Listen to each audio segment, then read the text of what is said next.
Primary market में भी हम देख रहे हैं एक्शन बना हुआ है, एक के बाद एक कंपनियां अपना आईपीओ लेकर आ रही हैं। और आज अब हम बात करेंगे अपडेटर सर्विसेज के आईपीओ के बारे में। हमारे साथ कंपनी के मैनेजमेंट जुड़ चुके हैं। कंपनी के सीएमडी रघुनंदन तंगिराला और सीएफओ बालाजी स्वामीनाथन दोनों ही हमारे साथ इस वक्त मौजूद हैं। आईपीओ के बारे में उनसे समझेंगे और कंपनी का कारोबार कैसा है ये भी जानने की कोशिश करेंगे। अगर कारोबार के बारे में बात करें तो कंपनी एक जानी मानी फैसिलिटी मैनेजमेंट सर्विसेज देने के काम में है और कंपनी के पास करीब 2790 से भी ज़्यादा ग्राहक हैं। PNG, Aditya Birla fashion, Hyundai, LTI, Mindtree जैसे जो क्लाइंट्स हैं वो इनके पोर्टफोलियो में शामिल हैं। तो चलिए दोनों ही मेहमानों का स्वागत करते हैं हम। और रघुनंदन जी, सबसे पहले आपसे जानना चाहेंगे इस आईपीओ के बारे में कुछ डिटेल बताइए। जो भी रकम कंपनी जुटाएगी उसका इस्तेमाल कैसे होगा, क्योंकि हम पढ़ रहे थे कि कर्ज में भी कमी लाने के लिए इस रकम का इस्तेमाल किया जाएगा। तो अभी फिलहाल करंट डेट की सिचुएशन क्या है और इसके बाद कैसे कैसे आप इसका रीपेमेंट करेंगे, उसके बाद क्या टारगेट है आपका, किन स्तरों पर आने वाले समय में कर्ज देखने को मिल सकता है? Okay, thank you for having us. You need to excuse me. I'm not able to understand the question. Can I? So I'll ask Balaji to answer that. Sure.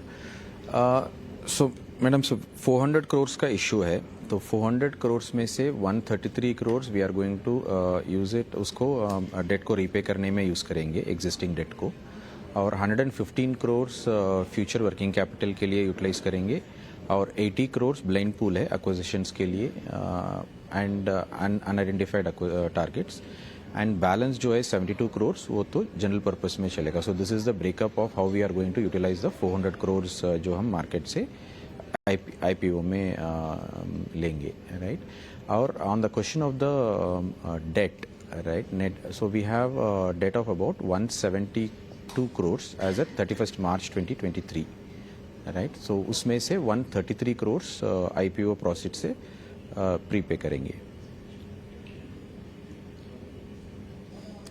Okay, ठीक है, ये तो बात हुई कर्ज की। लेकिन रघुनंदन साहब, मैं आपसे जानना चाहूंगी, you are the second largest player in the market, but we have other companies, other competitors like Quest, CIS and other non-listed players as well. So I just wanted to understand that how are you going to compete with this already existing players in the market?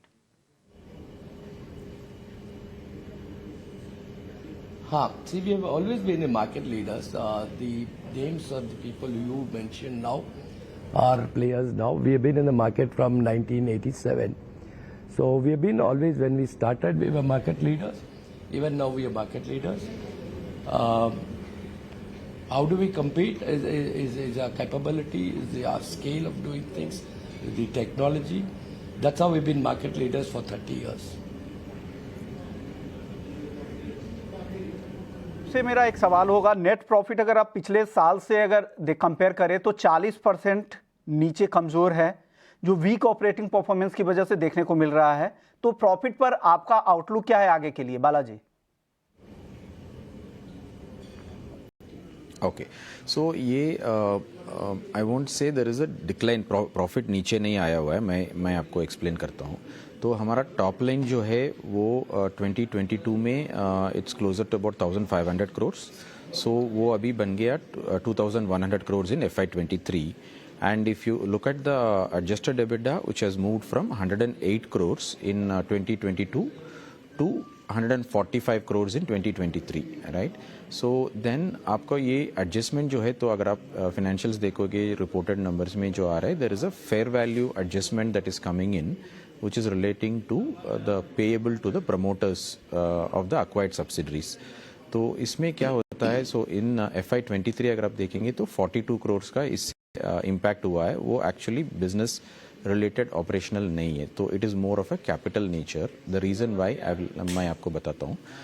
तो जब भी हम एक company को acquire करते हैं तो हम 100% एक ही साल में अक्वायर नहीं करते. पहले मेजॉरिटी लेते हैं पहले साल में, उसके बाद 2 से 3 साल में 3 ट्रांचेस में या 2 to 3 ट्रांचेस में उसको बैलेंस को खरीदते हैं, और वो उसका प्राइस भी उनका प्रॉफिटेबिलिटी से लिंक होता है, तो वो अर्न आउट मॉडल है, राइट। तो उसके हिसाब से जब करेंगे तो अकाउंटिंग के हिसाब से, बिकॉज कमिटमेंट है हमारा to acquire the whole company, we have to make the estimate of what would be the total outflow for the पूरा एक्विजिशन के लिए फॉर 100%, एंड देन उसका लायबिलिटी बुक्स में रिकग्नाइज करते हैं। और हर साल जब बुक्स क्लोज करते हैं तो उस समय हमें फेयर वैल्यू करके वो देखना पड़ता है जो लायबिलिटी हमारे बुक्स में है वो बराबर है या कोई कुछ इंक्रीज चाहिए और decrease needs to come in. So this fair value adjustment has come up here because it is because Deneve and Athena who have done much better than what they have expected to do. तो इसीलिए वो आपको 41 करोड़ का hit FY23 में दिख रहा है। अगर आप वो 41 करोड़ को ऐड करके देखेंगे तो from 108 crore the profit as EBITDA, adjusted EBITDA has moved to 145 crores, and a similar impact will also be there on the PAT. So if you look at it in that basis, then there is a growth in the EBITDA as well, there is a growth in the PAT as well. Okay, तो ये तो बात हुई company के और financials और मुनाफे को हमने समझने की कोशिश की। Mister Raghunandan, tell us more about your business models, your verticals, and how much does each contribute? Okay, that's good. See, we started off with Updater Services, which is an integrated facilities management business, which we are the second largest as per the industry report. But according to us, we are the number one because what is the comparison is not right, but I'll not get into that. Now, that is our large business.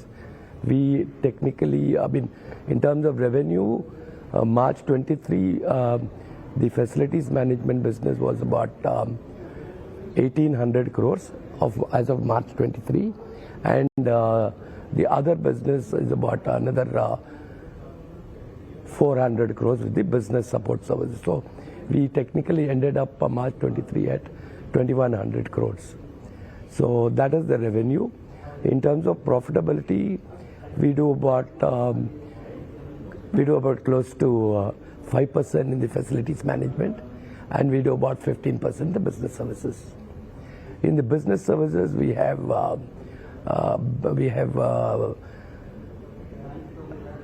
employee background verification, we have audit and assurance, we have sales enablement, and we have airport ground handling. Okay, alright, thank you so much both of you आज समय देने के लिए और IPO के लिए भी all the very best.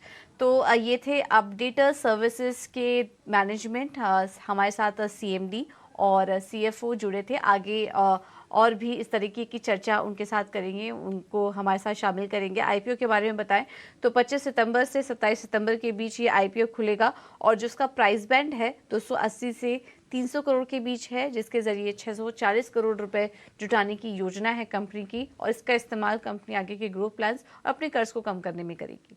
तो चलिए इस आईपीओ के प्रदर्शन पर हमारी नज़र बनी रहेगी।